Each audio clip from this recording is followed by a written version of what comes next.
I know it's kind of early.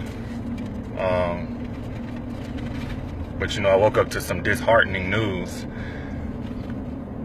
Most of you have probably already heard about the brother in Baton Rouge, Louisiana, was it? Alton Sterling. They got killed. I'm not sure exactly when, but I know the earliest reports I saw were last night. Apparently, he was selling CDs outside of a convenience store, and two policemen walked up on him and whatever, had a confrontation. Somebody put out their cell phone around this time, and from the video that I could see, they had complete control of the situation. He wasn't fighting or kicking and screaming or anything like that. He looked somewhat stiff, like anybody else would be, scared for their life that two police officers are now manhandling you because you were selling CDs. But once they got him on the ground, all of a sudden you hear a policeman yell, "Gun, he's got a gun." And the police officer shortly after proceeds to shoot him, if I'm not mistaken, 6 times in his chest. We could see one hand, not the other, but it just did not look like he was in any position to grab a gun.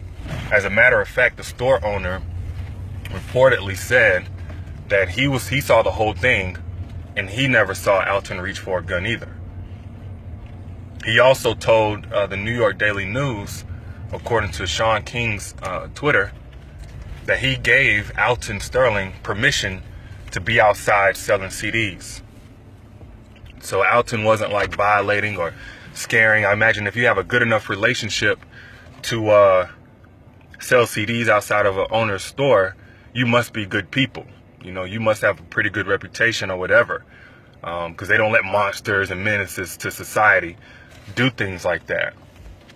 It's also my understanding that the store owner told the New York Daily News that the policeman immediately after confiscated the security footage, made him give up the security camera footage of what happened. So I just want to put some things in context. And before I go any further, let me say, my condolences to the Sterling family, or to Alton Sterling's family and friends that knew him and loved him. From what I understand, there were many of you that did. He was a family man. The brother had 5 children. A father of 5 that we're talking about here, because I know the media is getting ready to go and pick up some kind of picture from his old Facebook post in 2004 and show a picture where he was tagged and caught off guard, not smiling, and, say he was a bad person, bring up his criminal record. You know what I'm saying? The last time he pissed and didn't flush, or some old bullshit like they always do. That's one of the reasons I'm not so keen anymore on protesting, petitioning, praying.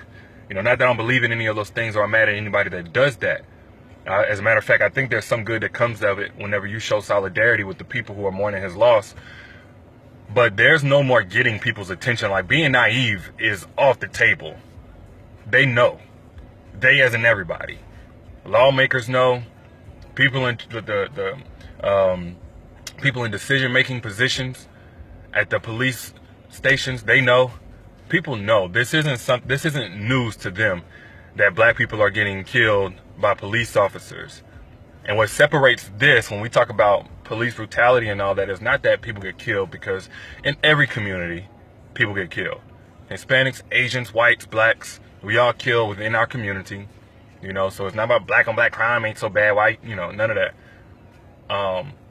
But the biggest difference is that police are killing with impunity, meaning that they get off with it.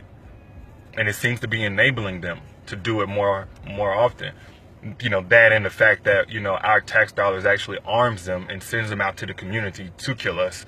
But, in general, believe it or not, man, and I'm a 26-year-old black man. Some would say I'm intimidating or whatever because I'm kind of tall, kind of big or whatever. But I'm not even mad at police officers in general, because I don't think that's the problem. I honestly think that's the bottom. I think that's the bottom of the totem pole here. It's kind of like McDonald's. Like, you'll go to McDonald's and you'll come across a worker that brightens your day. They smile and they're happy. Every now and then you get one of those. But sometimes you get the asshole with an attitude. You know, they don't want to give you no extra sauces. I think just like with any job or any field, there's good and bad people. I think police officers are no different. The difference is at McDonald's, they can't just get pissed off at you, throw hot grease on you, then go home to their kids and say, oops, I thought she was trying to reach her hand through the drive-through window. But with police officers, they can. You get what I'm saying? So there's good and bad in every workspace. So we could sit here and argue all day about, you know, police officers are good or whatever. I actually know more good ones than I have ever come across that seem, you know, to be capable of what they did to Alton Sterling, Walter Scott, Mike Brown, so on and so forth. But whenever you have an entire culture, when you have an entire system that enables a type of behavior, I believe that's the problem. I think even if these two officers are found to be guilty of wrongdoing and they're held accountable, that's just wiping up the spill. That's not fixing the leak. And there's a big ass broken pipe here that I think we continue to ignore. The DA, the judges, the commissioner, the police sergeant, chief, all these people that go nameless and go right back to their homes, they wait for us to beat our chest and talk about it and debate about it and protest about it and petition about it till we get all this anger off our chest. Let us get it out. And then they go right back to doing things the way they were doing them before. But they are very well aware of what's going on. So, you know, my whole feeling about it is I'm over trying to debate with anybody who has a question about, you know, whether or not Black Lives Matter. I just don't think any functioning human being, like, really doesn't understand why we're out here saying Black Lives Matter.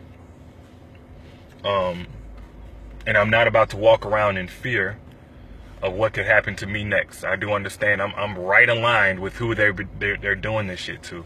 And I'm very well aware that they don't care. Because naive is just off the table. They don't care. But I hope we can skip that part of thinking that's going to be effective and actually get to some solutions that are going to be targeted at the people who are actually responsible. Not in an acute sense of just police officers, but I'm talking about the leak. I really want to fix the leak, the busted pipe, in the businesses that support that busted pipe. The businesses that that pay for those votes for the lawmakers who allow this to happen over and over again. So yeah, man, you know, it's a sad day, man. It's already a sad day for me, just hearing about that. Not that it doesn't happen often. It just sucks to have it so vivid, you know. Because this time, we in the Black community, and you know, I guess this is a message to the non-Blacks, the whites, the Hispanic people that follow me and are watching this. We are well aware that this happens all the time. The only people who are kind of surprised and just now finding out are people outside the community that thought we were exaggerating this entire time. Because they see it on the news and it looks one way, yet we live a very different reality. This time it was caught on camera.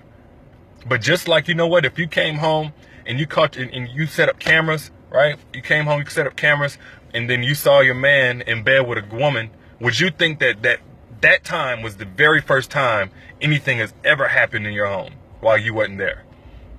No, right? With any kind of common sense, you would know this is the time I caught them, but surely this has happened several times before. This, you know, no coincidence that this just so happened to happen the one time I set up cameras. So how many times do you think this goes on when the cameras aren't around? When we don't have camera phones, when somebody isn't nearby that actually pulled out their phone and you know, got their camera app out and actually recorded. How many times do you think this has happened? And you mean to tell me people don't know about it? Not people, but the police chiefs that hire and train these people that, you know, are facilitating this culture of police brutality, because that's what it is. It's a culture at this point. You telling me they don't know? There's no more explaining to be done. There's no more explaining. There's no more yelling at the top of my lungs. At this point, I'm just focused on the solution. Again, I'm not fearful. I'm not walking around in fear or anything. I'm just done with that. But I'm really over the whole situation, man. It's really sad. It's like a broken record at this point. Any kind of blind eye, any kind of we don't know what happened beforehand, or we couldn't see his other arm, is going to be leveraged to advocate for their innocence. They're on paid administrative leave, probably getting ready to receive a check from some white supremacist group or hate group to reward them for killing this black man. You know, they're heroes. You gotta understand, they're heroes to a lot of white supremacists, or people that hate black people, which, you know, tend to be white supremacists. Just like Darren Wilson and George Zimmerman, they're getting checks from these organizations that are filled with people we walk past every day. And then they go right back to working. Or shit, if you like Darren Wilson, you get big enough, you don't have to go back to work. You got a big enough check where you're good. Or if you like George Zimmerman, who wasn't a police officer, but you could just sell the gun that was used to kill. So they're, you know, those two officers, we see paid administrative leave, which is not even a slap on the wrist. It's really a free vacation. But what we don't see are the checks that flood in from everyday people that we walk past, that teach our kids, that drive our buses. They're getting funded at this point, and it's a broken record again. I'm just not in the mood to even go back and forth with anybody. I ain't got time for that conversation. I'm really not in. I really don't have the energy for it. Yeah, I'm fed up. I was fed up at Trayvon. I was fed up at Mike Brown, Tamir Rice, Walter Scott. You know, I went on CNN. A lot of you may remember. I went on CNN about a year ago and talked on behalf of Walter Scott and that killing. Some of you that's been down for a really long time remember when I went viral for the Trayvon Martin remarks I had, or the Baltimore riot comments I had. That video. I mean, if anybody knows about being exhausted, I do. At this point, man, I just hope the conversation skips past all of that and gets to the solution, and that we hold the right people accountable. Not only accountable at the bottom level with those two officers, but on up. I want to make them famous. I want to know who that DA is. I want to know who that police chief is, who has other officers just like them or worse that are out here doing the exact same thing with impunity. So those are my thoughts on it, man. You know, leave a comment. Let me know what yours are. Share. But, you know, more than anything, man, I just want to send condolences out to Alton's family, and I pray for y'all. Hope you staying strong. Yeah.